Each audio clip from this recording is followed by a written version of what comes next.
Welcome to part 2 of the first chapter of the Wednesday Wars.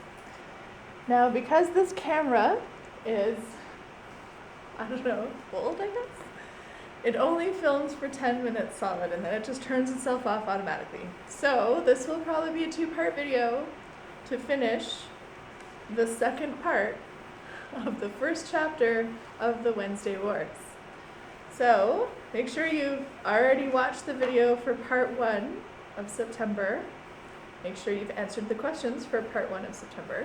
And now we're going to jump into part 2 of September for the Wednesday Wars. Now remember, this again takes place very long time ago, 1967, 1968, in Long Island, New York. So completely different than kind of the environment that we're used to, the time that we're used to.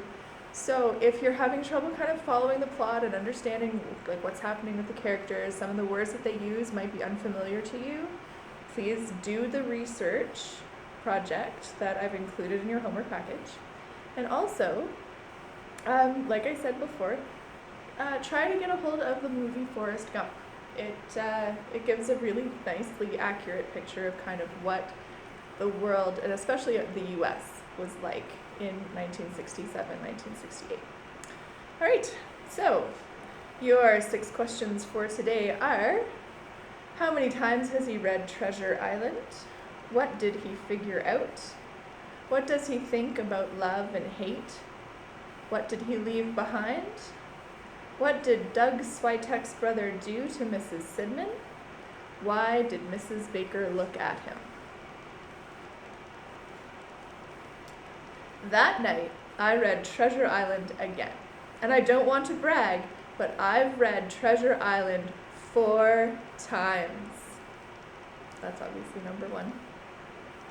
I've read Kidnapped twice and The Black Arrow twice as well. I even read Ivanhoe halfway through before I gave it up, since I started The Call of the Wild and it was a whole lot better. I skipped right to the part where Jim Hawkins is stealing the Hispaniola, and he's up on the mast, and Israel Hands is climbing towards him clutching a dagger. Even so, Jim's in pretty good shape, since he's got 2 pistols against a single dagger, and Israel Hands seems about to give in. "I'll have to strike, which comes hard," he says. I suppose he hates Jim's guts right at that moment, and Jim smiles, since he knows he's got him. That's guts. But then Israel Hands throws the dagger, and it's just dumb luck that saves Jim. And I didn't want to count on just dumb luck. Mrs. Baker eyed me all day on Tuesday, looking like she wanted something awful to happen, sort of like what Israel Hands wanted to happen to Jim Hawkins. It started first thing in the morning, when I caught her watching me come out of the coat room and walk toward my desk. By the way, if you're wondering why a grade 7 class has a coat room, it isn't because we weren't old enough to have lockers. It's because Camillo Junior High used to be Camillo Elementary, until the town built a new Camillo Elementary and attached it to the old Camillo Elementary by the kitchen hallway, and then made the old Camillo Elementary into the new Camillo Junior High.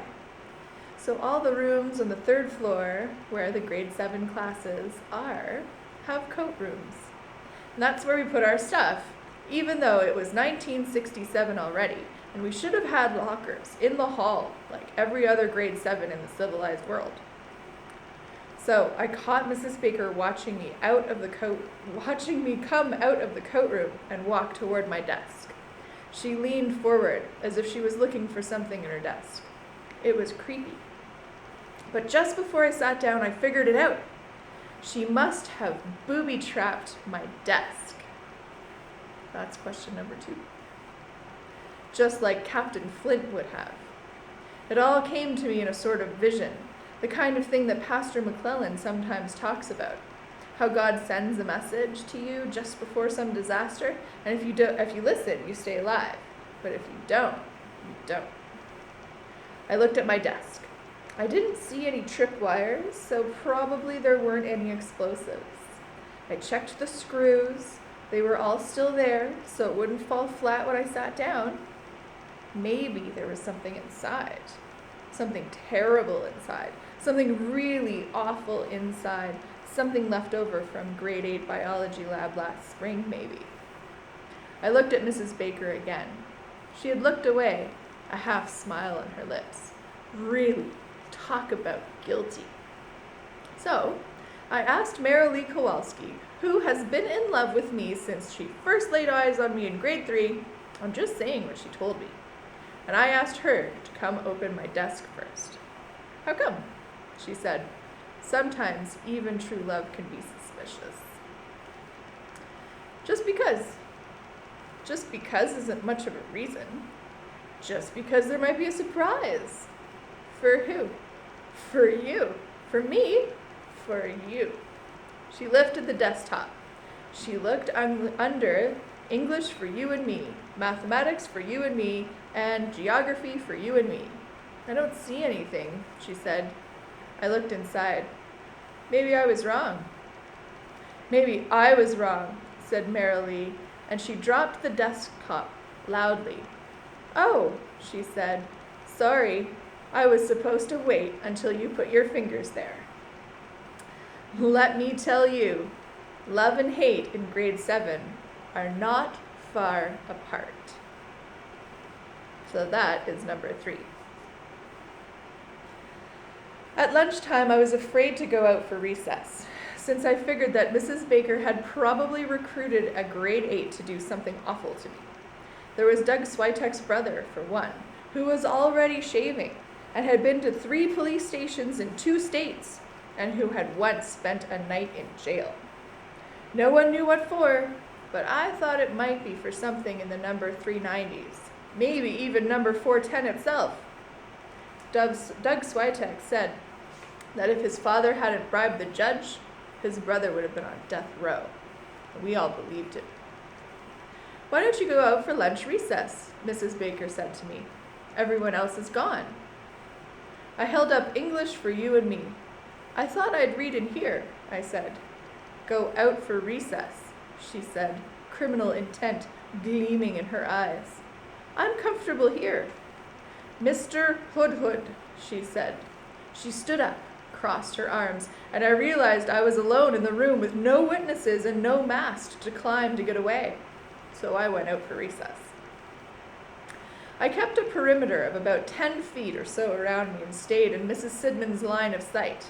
I almost asked for her rain hat. You never know what might come in handy when something awful is going to happen to you. And then, as if the dread day of doom and disaster had come to Camillo Junior High, I heard, "Hey, Hood." It was Doug Switek's brother. He entered my perimeter. I took 3 steps towards Mrs. Sidman, but she moved away and held on to her rain hat firmly. Hood, you play soccer? We need a new guy. Doug Switek's brother was moving toward me. The hair on his chest leaped over the neck of his t-shirt. Go ahead, called the helpful Mrs. Sidman from a distance. If you don't play, someone will have to sit out. Yes, but if I don't play, I thought, I will live. Hood, said Doug Switek's brother, are you coming or not? What could I do? It was like walking into my own destiny. You're on that side, he pointed. I already knew that. You're a back, he said. I knew that too. Destiny has a way of letting you know these things. I'm a forward. I could have said it for him. That means you have to try to stop me. I nodded. Well, do you think you can? I suppose I could stop you, I thought. I suppose I could stop you with a Bradley tank, armor 2 inches thick, 3 mounted machine guns and a grenade launcher.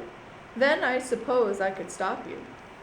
Well, I could try, I said. Yeah, you can try. Doug Switek's brother laughed, and I bet that if I had looked over my shoulder, I would have seen Mrs. Baker peering out of her 3rd floor classroom window, and she would have been laughing too. I'm going to stop the camera here, because of course it's going to cut out on me any minute anyway, and I'll start up again for the rest of it in a new video.